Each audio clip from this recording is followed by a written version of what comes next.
एक MTP ਨੂੰ dismiss ਕਰਤਾ ਜਾਂਦਾ ਹੈ, ਇੱਕ ATP ਤੇ ਵੀ ਕਾਰਵਾਈ ਹੁੰਦੀ, ਇੰਸਪੈਕਟਰ ਤੇ ਵੀ ਕਾਰਵਾਈ ਹੁੰਦੀ ਕਿ ਇੱਕ ਇਮਾਰਤ ਐਡੀ ਇੱਕੋ ਹੀ ਸ਼ਹਿਰ 'ਚ ਬਣੀ ਹੈ ਐਸੀ ਅਵੈਧ ਕਿ ਜਿਹਦੇ ਤੇ ਕਾਰਵਾਈ ਕੀਤੀ ਗਈ ਹੈ ਜਾਂ ਹੋਰ ਵੀ ਇਸ ਤਰ੍ਹਾਂ ਦੀਆਂ ਇਲੀਗਲ ਇਮਾਰਤਾਂ ਬਣਦੀਆਂ ਰਹੀਆਂ? बहुत ही ज़्यादा इलीगल इमारतां जड़ियां बनियां और बहुत लंबी चौड़ी उहदी लिस्ट है, डिपार्टमेंट नूं सारा कुछ पता है उहदा। मैं चाहांगा तुसीं सारे दर्शकों नूं दसो भी किस तरह इस सारा खेल चलदा है। ये सारा दो ही तरीके ने जी, पॉलिटिकल अप्रोच और पैसा। कोई पैसे दे नाल काम करवा लैंदा है, कोई पॉलिटिकल अप्रोच दे नाल करवा लैंदा है। अच्छा मेरे साहब, एक बड़ा अहम सवाल है, सरकारां आंदियां चली जांदियां, वायदे होए रहिंदे ने भी ऐसी गलियां नालियां चों नहीं निकल रहे कि लोगों नूं ठगिया नहीं जा रहा? तुहानूं लगदा लोग आप ही ठगिंदे ने? अच्छा मेरे साहब, जी गल करिए भी सब तो भ्रष्ट डिपार्टमेंट कारपोरेशन तो किहड़ा है? सब तो भ्रष्ट सर्टिफिकेट भी किसी नूं देंगे, लेकिन सब नूं पता है कि जिथों ज़्यादा आमदन है वो सब तो भ्रष्ट है। जिथों सब तो ज़्यादा मतलब आमदन है, ज़्यादा सब तो आमदन तो MTP डिपार्टमेंट जो ही है। D4 न्यूज़ देख रहे तमाम दोस्तों को दीपक भंडारी का नमस्कार। आज हम पहुंचे हैं शहर के पूर्व मेयर बख्शी राम अरोड़ा के पास। ये वर्ष 2012 से लेकर 2017 सितंबर तक मेयर रह चुके हैं। आजकल नगर निगम में एक बहुत बड़ा मामला चल रहा है जिसमें एक MTP इकबालप्रीत सिंह रंधावा को डिसमिस कर दिया गया है, एक ATP और एक इंस्पेक्टर पर भी कार्रवाई की गई है। आखिर ये क्या एक ही ऐसी इमारत अवैध बनी है पूरे अमृतसर में जिसे लेकर सरकार की ओर से इकबालप्रीत सिंह रंधावा को डिसमिस कर दिया गया है, इतना सख्त कदम उठाया गया है, या और भी कई इमारतें हैं ऐसी बनी हैं जो नियमों के विपरीत बनी हैं? हम आज पहुंचे हैं, एक और अहम जो बड़ा सवाल है, निगम कंगाल होता जा रहा है और इसके जो कर्मचारी और अधिकारी जो हैं मालामाल होते जा रहे हैं। इनके साथ हम बातचीत करेंगे कई मुद्दों को लेकर कि जैसे जब से पंजाब में कांग्रेस की सरकार बनी है, सत्ता में आए हैं, तब से लेकर अभी तक इन्होंने डेवलपमेंट के क्या क्या काम किए हैं, जो ये डेवलपमेंट के काम छोड़ आए थे क्या उन्हें भी आगे ले जाया गया या नहीं? मेयर साहब नमस्कार जी, तुहाडा साडे D4 न्यूज़ चैनल स्वागत है। मेयर साहब थोड़ा दसना, एक आजकल बड़ा गर्म मुद्दा है कि एक MTP नूं डिसमिस करता जाता है, एक ATP ते भी कार्रवाई होंदी, इंस्पैक्टर ते भी कार्रवाई होंदी कि एक इमारत एडी इक्को ही शहर 'च बनी है ऐसी अवैध कि जिहदे ते कार्रवाई की गई है या होर भी इस तरह दीयां इलीगल इमारतां बनदियां रहियां? बहुत ही ज़्यादा इलीगल इमारतां जड़ियां बनियां और बहुत लंबी चौड़ी उहदी लिस्ट है, डिपार्टमेंट नूं सारा कुछ पता है उहदा। मैं अपने टाइम दे उत्ते ही बहुत लंबी चौड़ी लिस्ट जड़ी है उन्हां नूं मतलब दे चुका डिपार्टमेंट नूं, लेकिन सगों जड़ी इलीगल बनती है वो तो अपने आप नूं पक्के हो जाते क्योंकि उन्होंने पैसे दिते होंदे ने। लेकिन जिहड़ा व्यक्ति कानून के मुताबिक चलता है, नक्शे पास करांदा है, उसनूं चंगी तरह मतलब खराब करते हैं ताकि तू गलत रस्ते के उत्ते चल। बाकी जे तुसी लिस्ट लैनी होएगी बिल्डिंगां जिहड़ियां इलीगल बनियां हुई हैं, लेकिन बहुत ज़्यादा कंपाउंड उहदे चों कर देंदे ने बाद च, जिहड़ियां कि कंपाउंड हो नहीं सकदियां। फॉर एग्जाम्पल जिहदा सैटबैक घट है, फ्रंट जिन्ना छड्डना चाहिए उन्ना फ्रंट छड्डिया नहीं है, उस तो घट छड्डिया है, उहनूं नहीं कर सकते। इस तरह कई चीज़ां ऐसियां हुई हैं जिन्हों कि कंपाउंड किया नहीं जा सकता, लेकिन उन्होंने भी कंपाउंड कर देंदे ने। और कंपाउंड करन दी पावर जिहड़ी है वो कमिश्नर कोल हुंदी है, लेकिन थल्ले दे लैवल दे अफसर भी कंपाउंड कर देंदे ने जिहड़े कि इलीगल ने। और जिहड़ा ओनर हुंदा उन्होंने इन्नी समझ नहीं हुंदी भी यह जिहड़ा भी यह आदमी कंपाउंड नहीं कर सकता, वो कहना मेरा काम हुंदा पिया पैसे लैके वो तेरी जगह का कंपाउंड कर देंगे, वो कंपाउंड कर देंदे ने। ਮੇਰੇ ਸਾਹਿਬ ਆਮ ਤੌਰ ਤੇ ਇਹ ਦੇਖਿਆ ਜਾਂਦਾ ਜੀ, ਪਹਿਲੇ ਕਾਰਪੋਰੇਸ਼ਨ ਦੇ ਅਧਿਕਾਰੀ ਕਿਤੇ ਵੀ ਇਲੀਗਲ ਬਿਲਡਿੰਗ ਬਣਦੀ ਹੈ ਉਹਨੂੰ ਬਣਨ ਦਿੰਦੇ ਆ, ਫਿਰ ਦੇਖਦੇ ਨੇ ਵੀ ਇਹਦੀ ਕੋਈ ਸ਼ਿਕਾਇਤ ਕਰਦੇ, ਸ਼ਿਕਾਇਤ ਹੁੰਦੀ ਫਿਰ ਉਹ ਜਿਹਦੀ ਇਮਾਰਤ ਹੁੰਦੀ ਉਹਨੂੰ ਦੱਸਿਆ ਜਾਂਦਾ ਵੀ ਤੇਰੀ ਸ਼ਿਕਾਇਤ ਫਲਾਣਾ ਬੰਦਾ ਕਰ ਰਿਹਾ। ਇਹ ਖੇਲ ਕਦੋਂ ਦਾ ਚੱਲ ਰਿਹਾ? ਬਹੁਤ ਪੁਰਾਣਾ ਹੈ। ਉਹਦੇ ਨਾਲ ਹੀ ਤਾਂ ਰੇਟ ਵੱਧ ਹੈ, ਉਸ ਦੇ ਨਾਲ ਹੀ ਕਿ ਉਸ ਨੂੰ ਕਹਿੰਦੇ ਵੀ ਤੇਰੀ ਸ਼ਿਕਾਇਤ ਹੋ ਗਈ ਹੈ, ਇਹ ਤਾਂ ਮਤਲਬ ਜਿਹੜਾ ਉੱਪਰ ਤੱਕ ਪੈਸੇ ਜਾਣੇ ਨੇ, ਤੂੰ ਮਤਲਬ ਜਿਹੜਾ ਅੱਗੇ ਲੈਂਦੇ ਆ ਆਪਣਾ ਇੰਨਾ ਪੈਸਾ ਦੇ ਸਾਨੂੰ। ਅੱਛਾ, ਮੈਂ ਸਭ ਜੇ ਅਸੀਂ ਗੱਲ ਕਰੀਏ ਤੁਹਾਡੇ ਟਾਈਮ ਦੀ, ਤੁਸੀਂ ਵੀ ਉਦੋਂ ਵੀ ਕਈ ਇਲੀਗਲ ਇਮਾਰਤਾਂ ਦੀ ਗੱਲ ਆਉਂਦੀ ਹੋਣੀ ਬਹੁਤ ਜ਼ਿਆਦਾ। ਤੇ ਫਿਰ ਤੁਹਾਨੂੰ ਕਿਹੜੀਆਂ ਮੁਸ਼ਕਲਾਂ ਦਾ ਸਾਹਮਣਾ ਕਰਨਾ ਪੈਂਦਾ ਸੀ ਜਦੋਂ ਵੀ ਤੁਸੀਂ ਇਲੀਗਲ ਕੰਸਟਰਕਸ਼ਨ ਰੋਕਦੇ? ਕਿਉਂਕਿ ਇਹਨਾਂ ਦੇ ਹਰ ਬੰਦਾ ਅੱਜ ਅਪਰੋਚ ਵਾਲਾ ਅਪਰੋਚ ਲੜਾ ਲੈਂਦਾ ਹੈ, ਸਿਫਾਰਿਸ਼ਾਂ ਵੀ ਆਉਂਦੀਆਂ ਹੋਣੀਆਂ ਤੁਹਾਨੂੰ। ਉਹਦਾ ਫਿਰ ਮੈਂ ਇੱਕ ਤੁਹਾਡੇ ਕੋਲ ਹੋਣੀ ਹੈ ਜਾਂ ਮੈਂ ਦੇ ਦਿਆਂਗਾ, ਇੰਟਰਸਟਿੰਗ ਲੈਟਰ ਹੈ ਮੈਂ ਲਿਖੀ ਸੀ ਕਿ ਲੜਦੇ ਆ ਵੀ ਕਿਸ ਢੰਗ ਦੇ ਨਾਲ ਬਿਲਡਿੰਗਾਂ ਬਣਦੀਆਂ ਔਰ ਕਿਸ ਢੰਗ ਨਾਲ ਉਹਦੇ 'ਚ ਇੰਟਰਫੀਰੈਂਸ ਹੁੰਦੀ ਹੈ ਔਰ ਕਿਹੜੇ ਲੋਕ ਉਹਦੇ ਮਗਰ ਮਤਲਬ ਆਉਂਦੇ ਨੇ। ਮੈਂ ਤੁਹਾਡਾ ਜਵਾਬ ਕੱਟ ਰਿਹਾ ਜੀ, ਮੈਂ ਚਾਹਾਂਗਾ ਤੁਸੀਂ ਸਾਡੇ ਦਰਸ਼ਕਾਂ ਨੂੰ ਦੱਸੋ ਵੀ ਕਿਸ ਤਰ੍ਹਾਂ ਸਾਰਾ ਖੇਡ ਚੱਲਦਾ। ਇਹ ਸਾਰਾ ਦੋ ਹੀ ਤਰੀਕੇ ਨੇ ਜੀ, ਪੋਲੀਟੀਕਲ ਅਪਰੋਚ ਔਰ ਪੈਸਾ। ਕੋਈ ਪੈਸੇ ਦੇ ਨਾਲ ਕੰਮ ਕਰਵਾ ਲੈਂਦਾ, ਕੋਈ ਪੋਲੀਟੀਕਲ ਅਪਰੋਚ ਦੇ ਨਾਲ ਕਰਵਾ ਲੈਂਦਾ। ਲੇਕਿਨ ਹੁੰਦਾ ਕੀ ਹੈ ਕਿ ਪੋਲੀਟੀਕਲ ਅਪਰੋਚ ਵੀ ਲੜਾ ਲੈਂਦੇ ਨੇ, ਪੋਲੀਟੀਕਲ ਸਿਫਾਰਿਸ਼ਾਂ ਵੀ ਕਰਵਾ ਲੈਂਦੇ ਨੇ, ਉਧਰੋਂ ਪੈਸੇ ਵੀ ਦੇ ਦਿੰਦੇ ਨੇ। ਅੱਛਾ, ਮੇਰੇ ਤੁਹਾਨੂੰ ਲੱਗਦਾ ਵੀ ਜਿੰਨਾ ਰੈਵਨਿਊ ਕਾਰਪੋਰੇਸ਼ਨ ਨੂੰ ਆਉਣਾ ਚਾਹੀਦਾ ਉਹਨਾਂ ਰੈਵਨਿਊ ਆ ਨਹੀਂ ਪਾ ਰਿਹਾ? ਤੁਹਾਡੇ ਵੇਲੇ ਵੀ ਇਸ ਤਰ੍ਹਾਂ ਦੀ ਮੁਸ਼ਕਲ ਆਉਂਦੀ ਹੋਣੀ ਜੀ? ਮੇਨ ਕਾਰਨ ਹੀ ਉਹ ਹੀ ਸੀ। ਸਾਡੇ ਟਾਈਮ ਇੰਨਾ ਸੀ ਕਿ ਡਿਵੈਲਪਮੈਂਟ ਬਹੁਤ ਜ਼ਿਆਦਾ ਹੋਈ। ਤੁਸੀਂ ਆਪ ਹੀ ਦੇਖੋ, ਸਾਰੇ ਸ਼ਹਿਰ ਦੇ ਵਿੱਚ ਕੋਈ ਐਸਾ ਵਾਰਡ ਨਹੀਂ ਸੀ ਜਿੱਥੇ ਕਿ ਤੁਹਾਨੂੰ ਕਮ ਸੇ ਕਮ 40 ਤੋਂ ਲਾ ਕੇ 50 ਕੰਮ ਐਟ ਏ ਟਾਈਮ ਚੱਲਦੇ ਹੋਏ ਨਜ਼ਰ ਨਾ ਆਉਣ। ਮਜ਼ਦੂਰ ਲੱਗੇ ਹੋਏ ਨੇ, ਮਿਸਤਰੀ ਲੱਗੇ ਹੋਏ ਨੇ, ਸੜਕਾਂ ਬਣ ਰਹੀਆਂ, ਸਭ ਕੁਝ ਹੋ ਰਿਹਾ ਹੈ। ਖਾਸ ਕਰਕੇ ਨਾਰਥ ਦੇ ਇਲਾਕੇ ਦੇ ਵਿੱਚ ਜਿੰਨਾ ਪੈਸਾ ਲੱਗਾ, ਜਿੰਨਾ ਕੰਮ ਹੋਇਆ ਹੈ, ਉਹ ਸਾਰਾ ਹੀ ਪੈਸਾ ਜਿਹੜਾ ਹੈ ਸਾਨੂੰ ਬਹੁਤ ਵੱਡਾ ਅਮਾਉਂਟ ਜਿਹੜਾ ਹੈ ਉਹ ਪੰਜਾਬ ਸਰਕਾਰ ਕੋਲੋਂ ਆਇਆ। ਨਹੀਂ, ਉਹ ਤੁਹਾਡੀ ਜੇ ਅਸੀਂ ਕਾਰਪੋਰੇਸ਼ਨ ਦੇ ਉੱਤੇ ਡਿਪੈਂਡ ਕਰਦੇ ਰਹਿੰਦੇ, ਅਸੀਂ ਫਿਰ ਵੀ ਕਾਰਪੋਰੇਸ਼ਨ ਤੇ ਵੀ ਸਖਤੀ ਰੱਖੀ। ਇਹ ਨਹੀਂ ਹੈ ਕਿ ਕਾਰਪੋਰੇਸ਼ਨ ਨੂੰ ਢਿੱਲਾ ਛੱਡਿਆ, ਲੇਕਿਨ ਜਿਹੜੇ ਟਾਰਗੇਟ ਸੀ ਅਸੀਂ ਟਾਰਗੇਟ ਨੂੰ ਕਾਫੀ ਨਜ਼ਦੀਕ ਲਿਆਉਂਦੇ। ਜਿੱਥੋਂ ਤੱਕ ਮੇਰੀ ਨੌਲੇਜ ਹੈ ਜੀ, ਜਿਹੜੇ ਅਹਿਮ ਜਿੱਥੋਂ ਰੈਵਨਿਊ ਡਿਪਾਰਟਮੈਂਟ ਆਉਂਦਾ ਜੀ, MTP ਡਿਪਾਰਟਮੈਂਟ ਰੈਵਨਿਊ ਆਉਂਦਾ ਜੀ, ਸਟੇਟ ਆਫਿਸ ਤੋਂ ਆਉਂਦਾ ਰੈਵਨਿਊ, ਜਿਹੜੀ ਕਿ ਸਾਰੀਆਂ ਰੇਹੜੀਆਂ ਲੱਗਦੀਆਂ, ਖੋਖੇ ਜਿੰਨੇ ਲੱਗਦੇ ਇੱਥੋਂ ਰੈਵਨਿਊ ਆਉਂਦਾ ਜੀ। ਹੋਰ ਪਾਰਕਿੰਗ ਤੋਂ ਰੈਵਨਿਊ ਆਉਂਦਾ, ਪ੍ਰਾਪਰਟੀ ਟੈਕਸ ਤੋਂ ਰੈਵਨਿਊ ਆਉਂਦਾ। ਕੀ ਇਸ ਤਰ੍ਹਾਂ ਦੀ ਗੱਲ ਸੱਚ ਹੈ ਕਿ ਇਹ ਭ੍ਰਮ ਬਣ ਚੁੱਕਿਆ ਵੀ ਨਿਗਮ ਜਿਹੜਾ ਉਹ ਕੰਗਾਲ ਹੋਈ ਜਾ ਰਿਹਾ ਤੇ ਉਹਦੇ ਜਿਹੜੇ ਅਧਿਕਾਰੀ ਤੇ ਕਰਮਚਾਰੀ ਉਹ ਮਾਲਾਮਾਲ ਹੋਈ ਜਾ ਰਹੇ? ਇਹ ਸਾਹਮਣੇ ਫੈਕਟ ਹੈ। ਥੋੜਾ ਡਿਟੇਲ ਚ ਤਾਂ ਇਹੋ ਹੀ ਤੁਹਾਨੂੰ ਮੈਂ ਦੱਸ ਰਿਹਾ ਕਿ ਲੈਂਦੇ ਆ ਬਈ, ਅਗਰ ਸਾਰਾ ਰੈਵਨਿਊ ਸਾਨੂੰ ਕਲੈਕਟ ਹੋ ਜਾਏ। ਦੇਖੋ, ਜਿਸ ਟਾਈਮ ਦੇ ਉੱਤੇ ਪ੍ਰਾਪਰਟੀ ਟੈਕਸ ਲੱਗੀ ਸੀ ਔਰ ਹਾਊਸ ਟੈਕਸ ਹਟਾਈ ਗਈ ਸੀ, ਤੇ ਉਸ ਟਾਈਮ ਦੇ ਉੱਤੇ ਅਸੀਂ ਕਹਿੰਦੇ ਸਾਂ ਕਿ 22 ਕਰੋੜ ਰੁਪਇਆ ਸਾਨੂੰ ਪ੍ਰਾਪਰਟੀ ਟੈਕਸ ਜਿਹੜਾ ਪਹਿਲੇ ਸਾਲ 'ਚ ਹੀ ਆ ਜਾਏਗਾ। ਤੁਸੀਂ ਐਵੇਂ ਵਿਰੋਧ ਕਰਦੇ ਹੋ, ਲਗਾਓ। ਉਹ 22 ਕਰੋੜ ਦੀ ਜਗ੍ਹਾ ਦੇ ਉੱਤੇ ਹੋ ਗਿਆ 10 ਕਰੋੜ, ਫਿਰ ਉਹਦੀ ਫਿਗਰ ਵਧਾਈ 25 ਕਰੋੜ, ਫਿਰ ਘਟ ਗਿਆ। ਲੇਕਿਨ ਅਲਟੀਮੇਟਲੀ ਪ੍ਰੋਪਰਟੀ ਟੈਕਸ ਜਿਹੜੀ ਹੈ ਪੂਰੀ ਕਲੈਕਟ ਨਹੀਂ ਹੋ ਸਕੀ ਜੀ।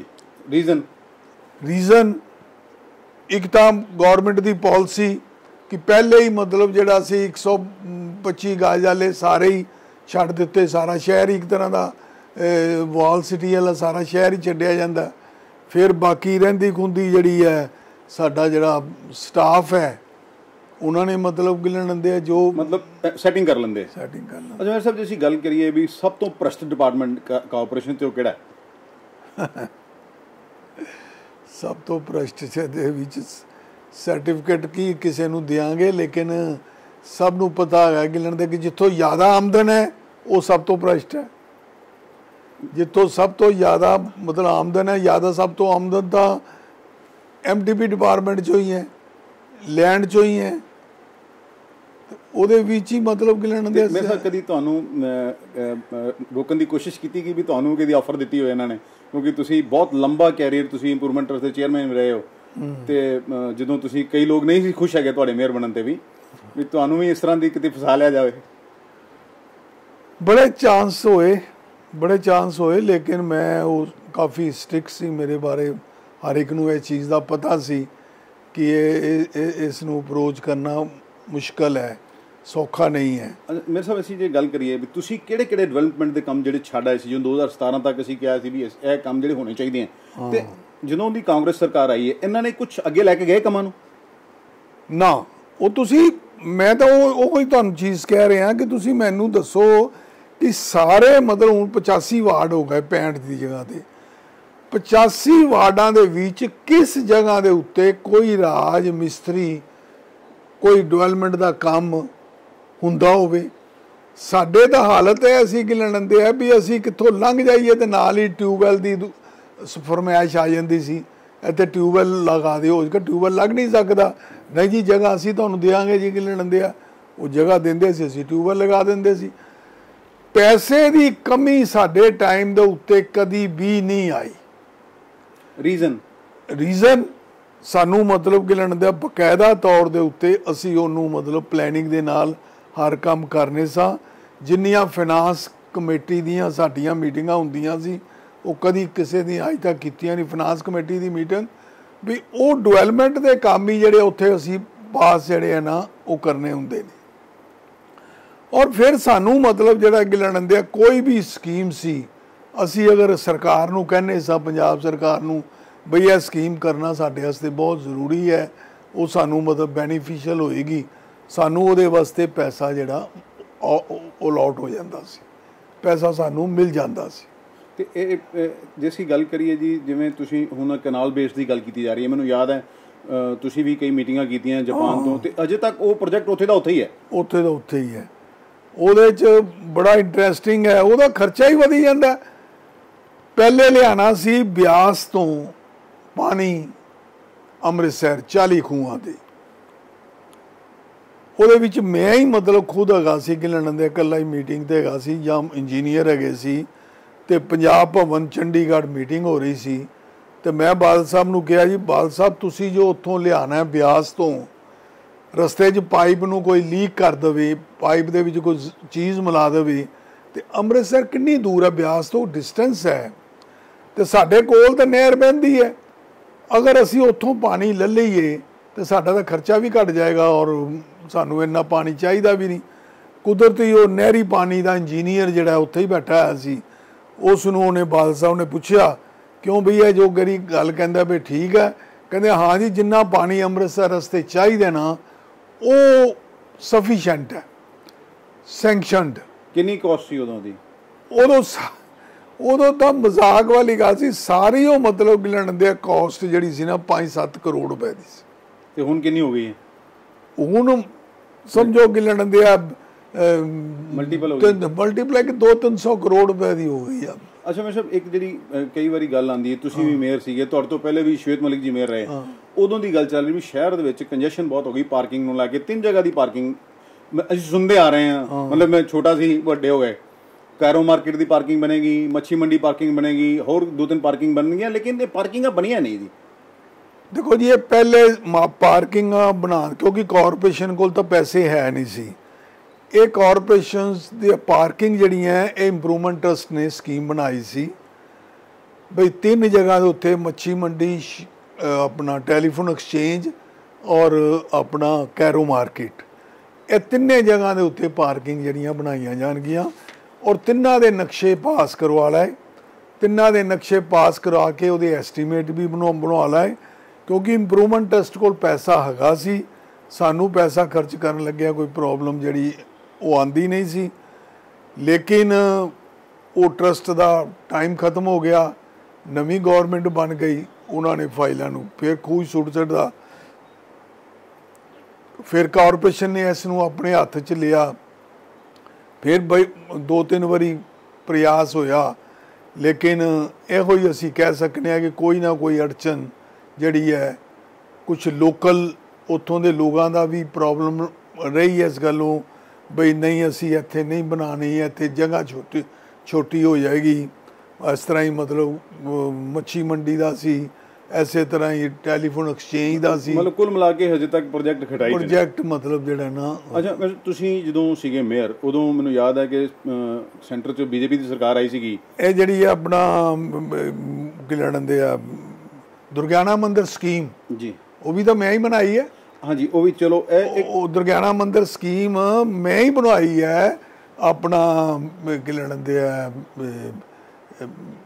ਡਿਵੈਲਪਮੈਂਟ ਜਿਹੜੀ ਹੋ ਰਹੀ ਹੈ 105 ਕਰੋੜ ਰੁਪਏ ਦੀ, ਚੇਅਰਮੈਨ ਇੰਪਰੂਵਮੈਂਟ ਟਰਸਟ ਹੁੰਦੇ ਆ ਮੇਰੇ ਹੀ ਸਾਈਨ ਹੋਏ ਆ, ਮੈਂ ਹੀ ਬਣਾਈ ਹੋਈ ਹੈ।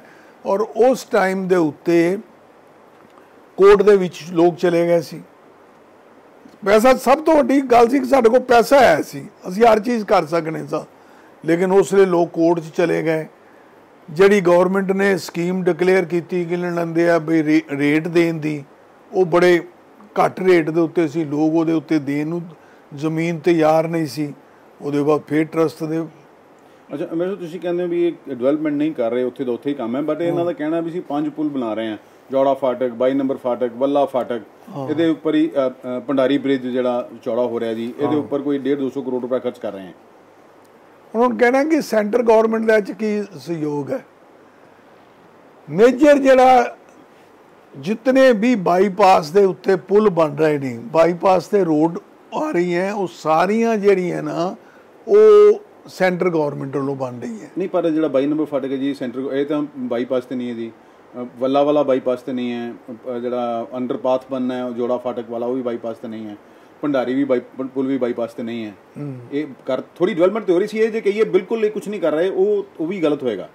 ਨਹੀਂ, ਮੈਂ ਇਸ ਦਾ ਆਪਣਾ ਜਿਹਨੂੰ ਅਧਿਕਾਰਿਕ ਦ੍ਰਿਸ਼ਟੀ ਨਾਲ ਜਿਹੜਾ ਨਾ ਉਹ ਮੈਂ ਨਹੀਂ ਕਹਿ ਸਕਦਾ, ਲੇਕਿਨ ਮੈਨੂੰ ਇੰਨਾ ਪਤਾ ਵੈ ਕਿ ਪਿਛਲੇ ਦਿਨਾਂ 'ਚ ਸਾਡੇ 2 ਸੈਂਟਰ ਦੇ ਮਿਨਿਸਟਰ ਆਏ, ਪੂਰੀ ਬਾਅਦ 'ਚ ਆਇਆ, ਪਹਿਲੇ ਮਤਲਬ ਜਿਹੜੇ ਮਿਨਿਸਟਰ ਸੀ ਉਹ ਵੀ ਆਏ, ਔਰ ਉਹ ਮਿਨਿਸਟਰ ਆ ਕੇ ਤੇ ਸਾਰੀਆਂ ਰੋਡਸ, ਮੈਂ ਕਿਹਾ ਤੁਸੀਂ ਕੀ ਕਰਨਾ ਆਏ ਜੀ?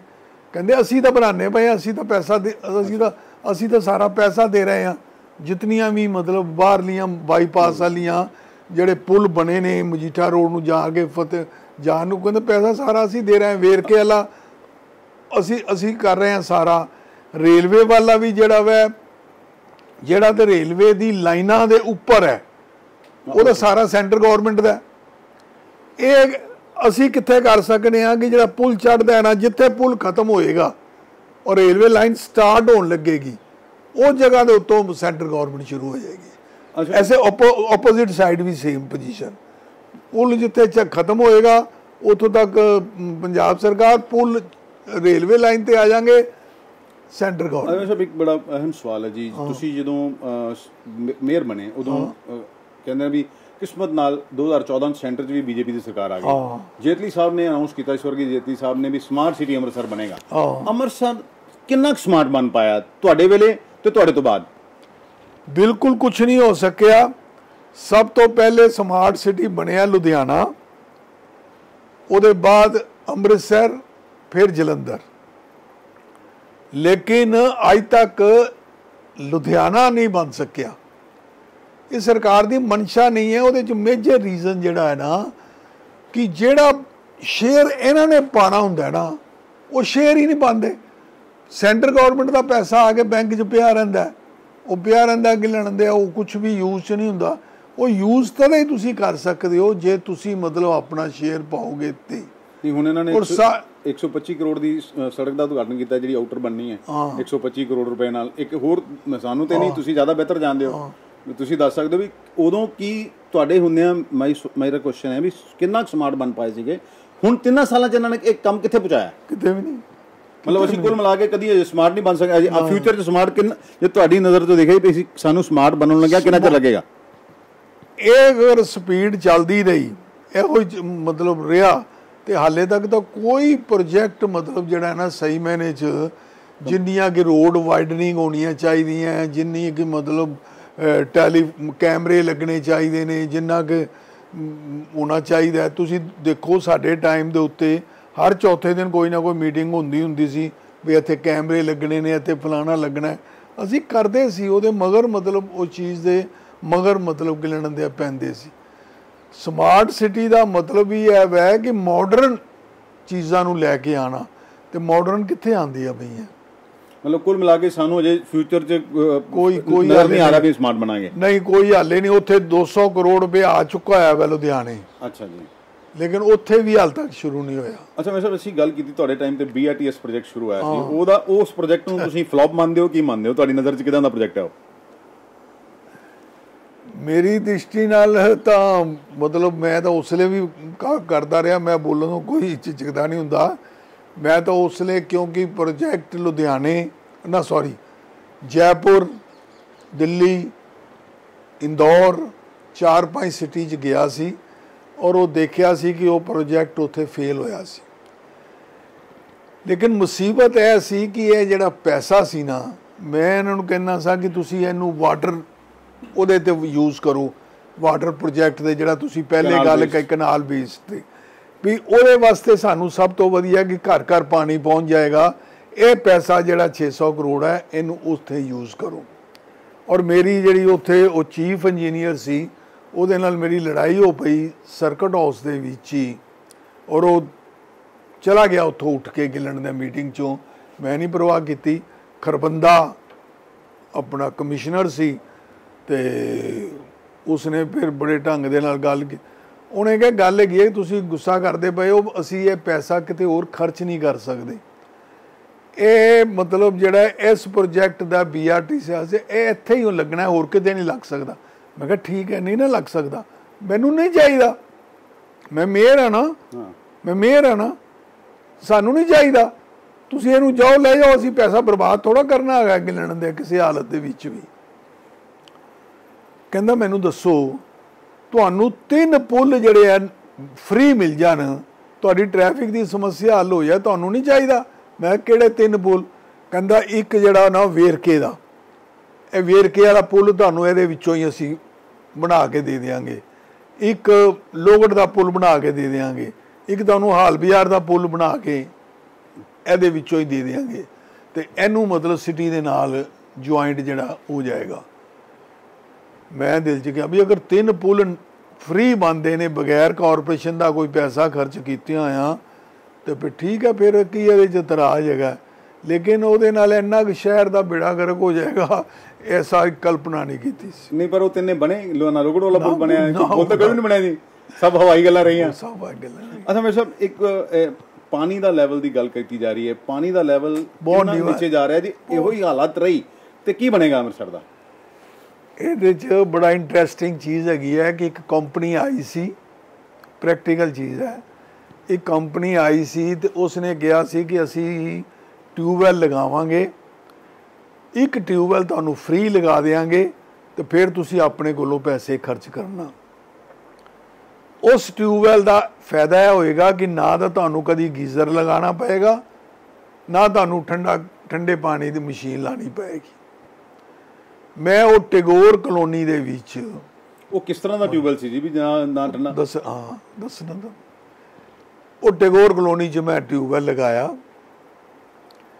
ਉਹ 1400 ਫੁੱਟ ਗਹਿਰਾ ਉਹ ਟਿਊਬਵੈੱਲ ਲੱਗਦਾ ਹੈ, ਔਰ 1400 ਫੁੱਟ ਮਤਲਬ ਆਮ ਤਾਂ ਅਸੀਂ ਲਾਉਂਦੇ ਹਾਂ 400-500 ਫੁੱਟ ਦੇ ਉੱਤੇ, 1400 ਫੁੱਟ ਤੇ ਉਹ ਲੱਗਦਾ ਹੈ। 3 ਟਾਈਮ ਉਹਦੀ ਕੋਸਟ, 4 ਟਾਈਮ ਕੋਸਟ ਹੋ ਜਾਂਦੀ ਹੈ। ਉਹਨਾਂ ਨੇ ਫਿਰ ਲਗਾਤਾ। ਮੈਂ ਕਿਹਾ ਫਿਰ ਲਗਾਉਣਾ ਹੀ ਹੈ ਤੇ ਮੈਂ ਆਪਣੇ ਵਾਰਡ 'ਚ ਲਗਵਾਵਾਂ।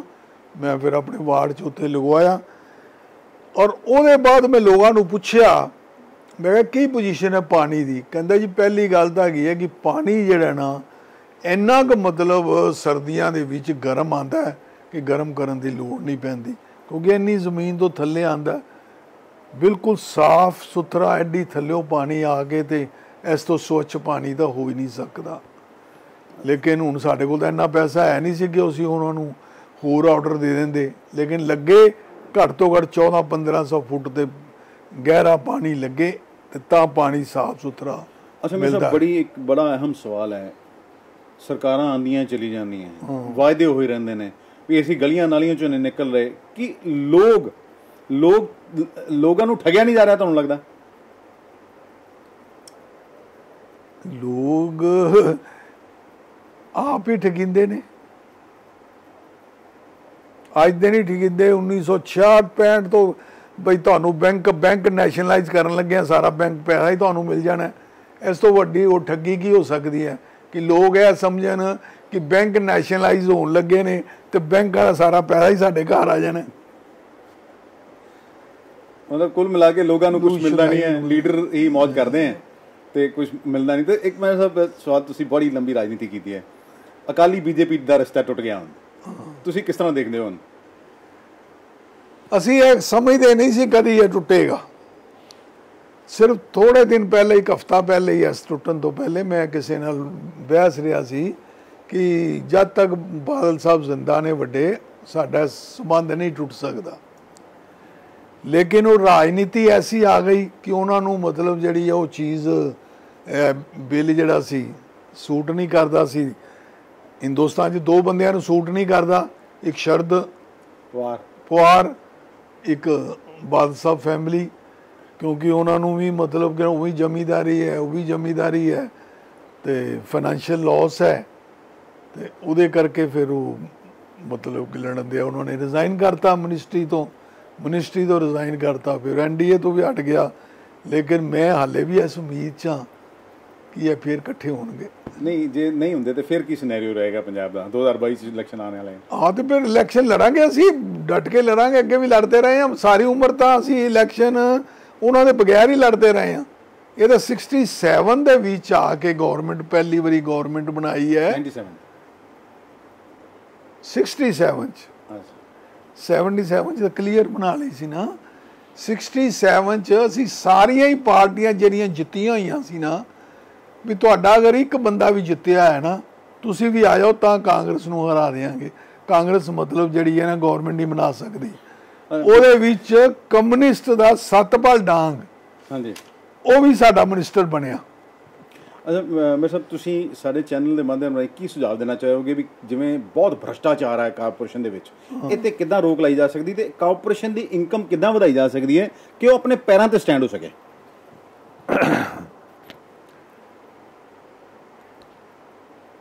ਪੋਲੀਟੀਕਲ ਇੰਟਰਫੀਰੈਂਸ ਜਿੰਨੀ ਘੱਟ ਹੋਏਗੀ ਔਰ ਜਿੰਨਾ